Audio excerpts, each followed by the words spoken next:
Welcome to WMTV's Flat Hat Insider Election Special. I'm Lauren Stephenson. This is our last special before the presidential election. And talk about an October surprise. Hurricane Sandy wreaked havoc on the East Coast and put a halt to the presidential campaign for a few days. Here to discuss that and much more about the last few hours of this intense campaign, President of William & Mary's Young Democrats, Zach Woodward, and filling in for Tyler Johnson is David Branton, Chairman of William & Mary's Students for Romney. Welcome to the two of you. Thanks so much for joining me. So first of all, obviously this has been a devastating week for the U.S., the East Coast in general. The death toll is over 100 right now from Hurricane Sandy, which they're now calling Superstorm Sandy. And our viewers can see at the bottom of the screen, if you would like to donate, if you can donate anything you can to help the millions who are still without power and food, clothing, stuff like that. Please donate. So obviously this storm did, not to seem heartless, but it did affect the campaign for both President Obama and for Governor Romney. So President Obama went back to his day job for a few days as Commander-in-Chief and toured the devastated parts of New Jersey with Governor Christie, who is an outspoken critic of President Obama. He also spoke at the Republican National Convention. He was the keynote speaker this past September, and he is a supporter of Governor Romney. But then in the media, we got all this talking about them having a bromance and looking like they got along. People were shocked on both sides of the aisle, and when Governor Romney was asked by Fox and Friends if he would have Mitt Romney come out and tour the devastation, he said something along the lines of, "I have no interest in that right now. I'm governor. I'm not interested in politics." So, David, to start with you, I mean, how has this impacted the Romney campaign? Do you think it's going to help or hurt? I think it's pretty neutral as it is. First of all, the Romney campaign would like to wish thoughts and prayers to those affected and still affected without power. I think we were pretty fortunate being here in Williamsburg that kind of got overlooked by Sandy. But I think Governor Christie is basically just doing his job as a governor. He's stepping up for the people of New Jersey. He's reaching across party lines. Him and President Obama have both cooperated, and I think that's what they should be doing. A lot of people are criticizing Romney for maybe not directly just going up there and seeing the devastation, but right now I don't feel that that's his job, and if anything, it would detract from the devastation that is up there and detract from the relief efforts. Okay, and Zach, some analysts have said that the president's handling of the hurricane has been a big help to him in the last few days because Governor Romney did have momentum even after all three of the debates between them. How do you respond? Well, I just want to first reiterate and ask people, please donate to help the relief effort. But to answer your question, I do think that it is important that we not view the hurricane as simply a political issue, but it definitely had political implications. Mm-hmm. We had a natural disaster along our East Coast affecting millions of people, and we had our Commander-in-Chief, Barack Obama, step up to the plate and really do what needed to be done.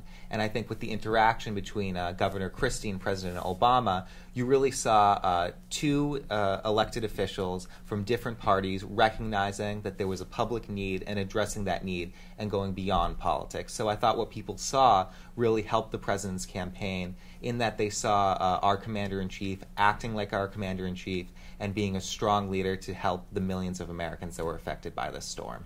Okay, I mean, do you have any response to that? Not particularly. I know there's been some criticism that Obama didn't immediately leave his campaign, and he's doing this for campaign implications. And I think that the Romney campaign realized that during the hurricane and after the hurricane, that any type of bringing attention to that instead of, again, what really matters here, the people and what they've lost, would be immature. Zach? I think it was as an immediate response as you can get. And really, the polls show Americans overwhelmingly approve of the president's handling, and Governor Christie, governor of the state most affected by the storm, was more than pleased with the president's response. And the NBC News Wall Street Journal poll that was released this morning shows that 68% of Americans approve of President Obama's handling of Hurricane Sandy, 15% disapprove. Those are some of the highest approval ratings that we've seen for the president since the killing of Osama bin Laden. David, do you think this will change voters' minds, or do you still believe the economy and other issues? I really don't. I mean, just like with Osama bin Laden, any sitting president would have done the exact same thing Barack Obama did. There's nothing spectacular about the way he handled that. There's really nothing spectacular about the way he's handling Sandy. He's just doing his job as the president. Now, taking out of that, what else has he done? And I think that's where people are going to be looking back to the economy, back to the issues that really matter. And I don't think that, although they do approve of the job he's doing with this, that will translate into votes. Okay. Zach, response? Well, a response just quickly to the Osama bin Laden thing. I don't think that's necessarily a situation where every president would have acted the same. President Obama was told there was a 50-50 shot of actually finding bin Laden in that compound. So I think it was a very gutsy move. It was a move that needed a strong leader, and that's why I think President Obama came off as such a strong commander-in-chief in that scenario. And with the scenario we've seen with Superstorm Sandy, we really just see a president who's a strong commander-in-chief, which is, I think, what people look for in a president. Of course, the economy is the main issue, but people are looking at everything when they're selecting a leader. And so I think seeing President Obama's response and how overwhelmingly positive the public viewed his response is really going to help him when people are viewing, all things considered, what they want in a candidate. Now, millions still don't have power, and people are concerned about people being able to vote, especially in New York and New Jersey. Both are blue states, but do you think that this destruction, that's been going on there, and the lack of electricity in New Jersey is going to let voters vote by email or fax? Do you foresee a complicated election and a challenge to lots of challenges and lawsuits and a prolonged wait for the American people to see who will be president? Well, I think the election is Tuesday. It's Sunday. Let's wait till at least the first ballot is cast on Election Day before we start worrying about challenges. What I can only hope for is that all the officers of election, every single election official, the secretaries of state for both New York and New Jersey, really take into consideration the complications that this storm is going to have on people getting to the polls, and making sure they're as accommodating as possible so that every vote gets counted. We'll see on Election Day how that turns out. Election Day is completely unpredictable in normal circumstances, and this storm is just going to add a whole other wrench into it. But I think it's a little bit premature to sort of speculate on challenges. David, obviously respond to him, but are you concerned? I mean, it is a blue state. These are not states that Governor Romney is planning on winning, but obviously, congressional seats are also at stake. So right. I would agree with Zach. I think that it's too early to sit back and try to speculate about what's going to happen. And even the Senate races, the congressional races up there, all the ones that I looked at, they're overwhelmingly Democratic as it is. I mean, they're not highly contested seats, but it is important to still get every vote counted and actually have accurate numbers, even though the turnout might be the same. So again, I completely agree with Zach that it's too early to look at that, and hopefully they've done all that they can, and just the ability to vote by email or fax and all the other provisional things that they've already enacted have showed that they've stepped up to the plate and accepted the challenge. Do I hear agreement between the two of you? This is wonderful, because this is probably the last time we'll hear Democrats and Republicans agreeing until the election is over. Obviously, Friday, the last jobs numbers were released. There was concern that the hurricane and the government being closed, it may not be released. But Friday, the Labor Department released the jobs numbers. It's a mixed bag, and both sides are, using it in their favor. Unemployment ticked up to 7.9%. It was at 7.8%. It fell to 7.8% last month. However, more jobs were added than expected. So, obviously, both campaigns are using the jobs report in their favor. David, do you want to just talk about the jobs report and how that has helped Governor Romney's campaign? Sure, I'd love to. And I think not just a particular jobs report, but the jobs report throughout the entire past 4 years have helped Governor Romney's campaign, because this is only recently was it below 8%. We hadn't seen that in 43 months. And the government's own, it's called a U6 measure, and what that does is it looks at the number of adult Americans who are unemployed, underemployed, too discouraged to look for work, or just marginally attached to certain jobs. And that number is estimated to be 14.7%. Again, this is from the Bureau of Labor and Statistics, so it's actually a lot higher.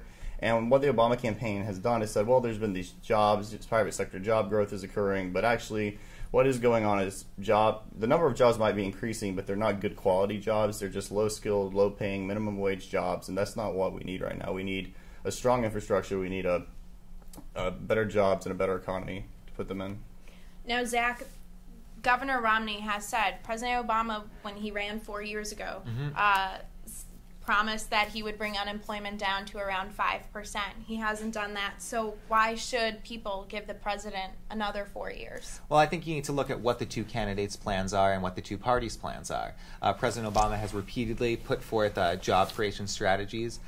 He passed the stimulus, which created hundreds of thousands of jobs and put many Americans back to work. And over time, he was able to bring the unemployment rate under 8%. If you're one of the millions of people that has gotten one of those jobs that has been added since Obama took office, that means something. But on the other side, the Republican plan has just been to block the president in all of his attempts. They are the ones that have been blocking all these plans to help create good-paying private sector jobs. And if you look at going forward, we don't need to put an obstructionist party in power. We need to put a good goal-minded president and a good goal-minded party in a position to help create jobs for the American people. I'll let David respond, but talking about other congressional races, a lot of analysts are predicting that there will be no change, no seats added for Democrats. So do you want to respond to Zach?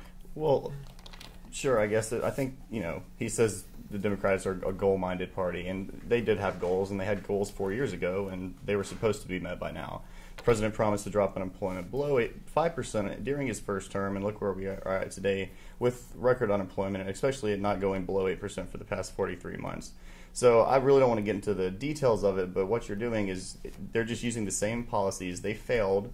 They tried their best. Now it's time to let someone else try. Quick response? Well, quick response is why don't we want to look at the details? The details are that the Republicans have been completely unwilling to work with the president on his goals, and it's no wonder that there hasn't been more progress. They've put a stop to everything. But do you think that the president has created an atmosphere of reaching across the aisle and, Republicans, Mitch McConnell has said that, his goal was to not see Barack Obama in office, after 4 years.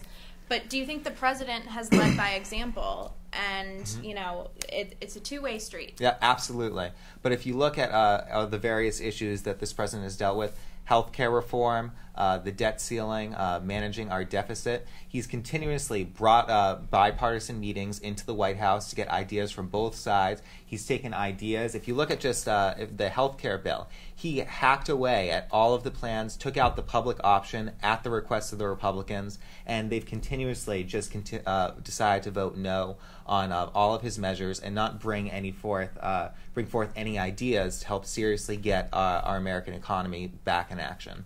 Quick response, David? I think they're doing that because they don't trust these ideas, and these ideas aren't bipartisan ideas. It's Barack Obama looking down and saying, this is what I want to do. Republicans say no, and then Obama blames the Republicans for failure. He's not making any concessions. His policies are the same one that he always wanted to enact, and they're not bipartisan policies at all. All right. Well, moving on. For us here, November 6th, Tuesday, is Election Day. It's practically a holiday to us, and we are all, almost a religious holiday. It is kind of a national holiday. It's in all of those calendars, but this is one of the closest races in modern history, and the last NBC News Wall Street Journal poll was released Sunday, and it's 2 days before the election, and the candidates are still virtually tied. President Obama has 48% of the vote. He's leading with women by 8% over Governor Romney. Governor Romney has 47%. He's leading by 7% with men. So they're tied. This is going to be a late night, if not a early morning, couple of days, hopefully not. But many pundits have said that women will determine the election. Do you think that's the case? Who's going to determine the election? David, we'll start with you. I think the American people are going to be what determines this election. There was a poll released last week that actually found Obama's 16-point lead among women has actually decreased, and she reported, I believe, 7 points, but there are various polls that have them locked at 47 each, such as the one from last week. Many voters, including ones I've talked to, are concerned about the future. They look at the past and they don't see what they like, and I don't think it's going to be one demographic, one age group, one sex, one race. It's every American individual out there that's going to change this election. And what issue? Is it going to be the economy, or is it going to be a number of factors? I think it's a number of factors that rest on the fact that the past 4 years have brought us nothing but failed policies and empty rhetoric. And I think the American people are fed up with that. Zach? I think women are definitely going to have a huge voice in this election. You look at, there's never been a gender gap as wide as this in recent memory, at least. But if you look at all of the policies that both the Governor Romney and the candidates up and down the ballot have proposed, you have Murdoch in Indiana talking that a child conceived by rape is a gift from God. You have the Ryan plan, which completely strips women away of their rights, and you have Governor Romney who won't even endorse the Lilly Ledbetter Fair Pay Act. So I think women are very angry in this election, and that explains the gender gap. And women historically have voted more often than men. So I agree with David that no one demographic is going to decide this election, but women are definitely going to be an integral part to Obama's victory. And what's the big issue? Is it going to be the economy, or is it going to be multiple things like social issues? It's going to be multiple things. I think the economy is definitely number one, though. Okay. Now, there's quite a few swing states, and if you've been living in a cave, then maybe you haven't seen all of the commercials, all the political ads that have been on. Literally this morning, I did not see a commercial for anything but politics, whether that be from a super PAC or the campaigns. Virginia is one of the most talked about swing states in this election. What are your predictions? Who do you think is going to win Virginia? I think Virginia is the closest of all the swing states. I'm biased. I think I think that having seen the groundwork, I think Obama definitely may have a bit of an edge, but it really is. I'm going to say it's 50-50. I would disagree. I think a shock. Yeah, surprisingly, I think Virginia is definitely Romney country. I've traveled to Virginia Beach, to Williamsburg, to Loudoun County. We've taken college Republicans and students for Romney members all over this great state. And consistently where we go, people approach us as we hand out literature, and they say, keep up the good work, you're doing a great job. And you see the enthusiasm about Romney, not only in Virginia, he's in Newport News later on tonight. People really enjoy him here, and I think that they see that his policies are what's going to be best for Virginia, especially after Obama's comments about the Navy and decreasing the military. I think a lot of people are going to realize that Mitt Romney is what Virginia needs. Well, Ann Romney made an appearance here in Williamsburg at the Peanut Shop, and I heard it the last minute. I snapped a picture. You can see it on your screen. So, yeah, they're pulling out all the stops. Cindy McCain was with Ann Romney, but, Michelle Obama was at Hampton University. Bill Clinton, I believe, was in Chesapeake yesterday. So both campaigns are really bringing the campaign right to our backyard. I don't know about you guys, but we've had knocks on our door at my apartment from both campaigns. It's probably one of us knocking. I apologize about that. The other swing states: Pennsylvania, Ohio, Florida, New Hampshire, Colorado, Iowa. Do you have any predictions other than that your candidate is going to win them? I would say the closest, in my opinion, would probably be Ohio, and I think Florida would probably go for Romney, and Pennsylvania is just up in the air. Pennsylvania is up in the air. Right. Dead heat. No.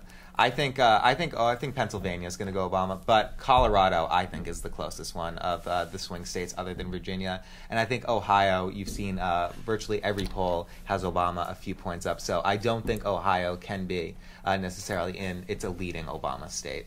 All right, and one last thing. All right, we have a Senate race right here in Virginia that's also had a lot of national attention. Two governors.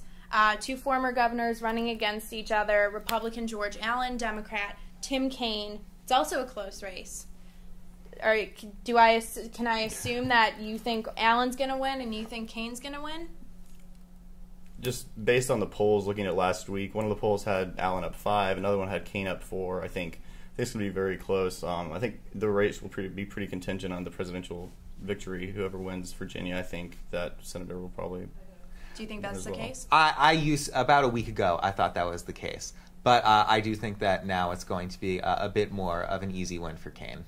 Okay, but do you think it's contingent on? I do not think it. I used to think it was contingent on whoever won the presidency, but now I think that Romney can carry Virginia while Kaine's still winning the Senate seat. And sorry, one more thing. Do you think the House and the Senate? Do you think there's going to be any big changes to the makeup, Democrat-Republican makeup? I don't think there are going to be any big changes. I think the Senate, it's going to stay 53. It may go up to 54. That all depends on what happens in Montana, I think. Mm-hmm. But in terms of the House, it's going to stay Republican, but I think we're going to see a diminished majority. David, I would agree on some of those points. I think, again, the Senate is going to maintain Democratic control. The House is still going to be Republican. I think there's a couple of governorships that might swing Republican, mm-hmm. but I think overall it's going to pretty much stay the same. Mm-hmm. All right. Well, thank you for being here. Thank you. It's a big night. We've had this panel going on now for quite a few weeks. Thank you, David, for filling in. I enjoyed it. David Branton, chairman of the William and Mary Students for Romney Group and president of the William and Mary Young Democrats, Zach Woodward. Thank you so much. Thank you so much. And I'm sure you guys will be working hard all day election day. Yeah. Good luck to the two of you. Appreciate it. Thanks for being so here. much. Thank you. Well, it's going to be a close race and a very late election night. All of us here at the Flathead Insider will be watching and tweeting, and we hope you will be too.